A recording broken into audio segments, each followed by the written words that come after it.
ओम शांति। गीता का 18वां अध्याय कल से आगे। 22वां श्लोक।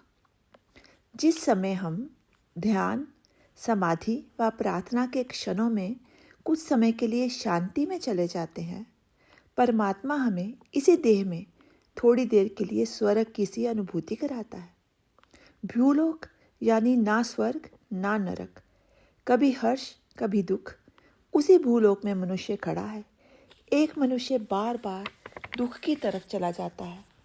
ऐसा व्यक्ति संतोषी नहीं होता, इसलिए संतोषी बनने की साधना करनी होगी। अशांति हम खुद पैदा कर लेते हैं। जैसे किसी ने हमें गाली दी, तो जिसने गाली दी वो खुद नरकलोक में ही था। पर यदि मैं नरकलोक में नहीं हूँ तो मैं अशुभ का संग्रह ही क्यों करूँगा। ना मैंने उसे गाली दी, ना ही उसकी गाली का संग्रह किया, तो ये बीच की ही अवस्था वह अवस्था है जिसमें सावध होने की ज़रूरत है। एक ही यदि मनोभूमि का नरक दशा में है और वो जो क्रिया कर रहा है वो ही आप करोगे, तो आप भी श्रेष्ठ लोक में नहीं रहोगे, आप भी उसके साथ नरक लोक में चले जाओगे। यही तो साधना करनी है कि चाहे सब नरक में हो, पर मुझे सावध होकर उत्थान के मार्ग पर जाना होगा। ऐसे समय में ईश्वर की सहायता की आवश्यकता होती है। परमात्मा इस नरक के बीच में रहकर मेरा उत्थान ना भी हो सके तो कोई बात नहीं, कम से कम मैं गिरने से, पतन में जाने से बच जाऊं। ये भी हे प्रभु तेरी ही कृपा है।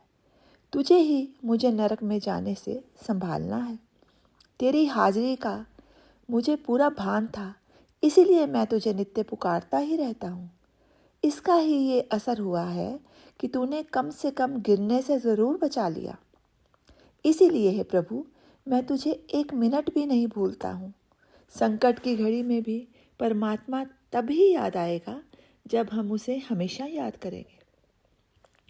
पर अक्सर होता ये है कि हम हर समय ईश्वर को ना याद करते हैं, ना उसके याद करके रखते हैं, जिससे हम उसे याद करते हैं जिसने हमें गाली दी। पर जो हर समय प्रभु को याद रखता है वो अपनी झोली में केवल प्रभु को अर्पण करने के लिए फूल ही फूल संग्रह करता है।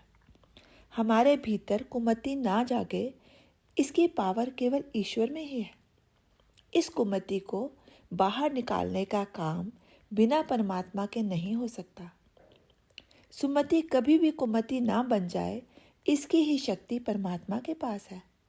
इसीलिए प्रार्थना करते हैं, जो परमात्मा की शरण में चला जाता है और अपने आप को परमात्मा को समर्पित कर देता है, उसे परमात्मा पग पग पर संभालने का काम करता है।